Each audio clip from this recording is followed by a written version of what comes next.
ఇంట్లో అందరూ పిల్లల కోసం ఎదురు చూస్తూ ఉంటారు. అప్పుడే యమున కార్ వచ్చి ఆగుతుంది. ఇంకా సహస్ర వాళ్ళు సంతోషంగా అటువైపు చూస్తూ ఉంటే, అంబిక కూడా చాలా సంతోషంగా చూస్తూ ఉంటుంది. ఆ సిరి పని ఇప్పటికే అయిపోయి ఉంటుంది. వీళ్ళు సంతోషంగా చూస్తున్నారు కానీ కాసేపు ఉండండి ఏడుస్తారు అని అనుకుంటూ ఉంటుంది. అలా అనుకుంటూ ఉండగానే ఈలోపు యమున పిల్లలిద్దరిని తీసుకొని లోపలికొస్తుంది. ఇంకా అంబిక పిల్లల్ని చూసి చాలా షాక్ అవుతుంది.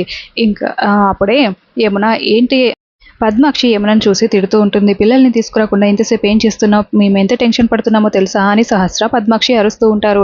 అది కాదు వదిన, నేను స్కూల్‌కి టైంకే వెళ్ళాను. పిల్లలు కూడా టైంకే బయటికొచ్చారు. కానీ కొంతమంది రౌడీలు మన సిరిని కిడ్నాప్ చేయబోతూ ఉన్నారు.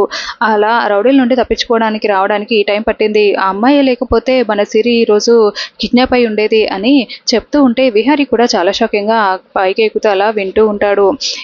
ఎవరు కాపాడారు అని అడగడంతో ఈ అమ్మాయే అని లక్ష్మిని చూపిస్తుంది. నమస్తే అండి, నమస్తే అని అందరికీ నమస్తే చెప్తూ ఉంటుంది. ఇంకా విహారీ లక్ష్మిని చూసి చాలా షాక్ అవుతూ ఉంటాడు. ఈ అమ్మాయే వచ్చి మమ్మల్ని కాపాడింది అని యమున చెప్తుంది. అవునా పద్దు, ఈ ఆంటీయే మమ్మల్ని కాపాడింది అని సిరి కూడా చెప్తూ ఉంటుంది.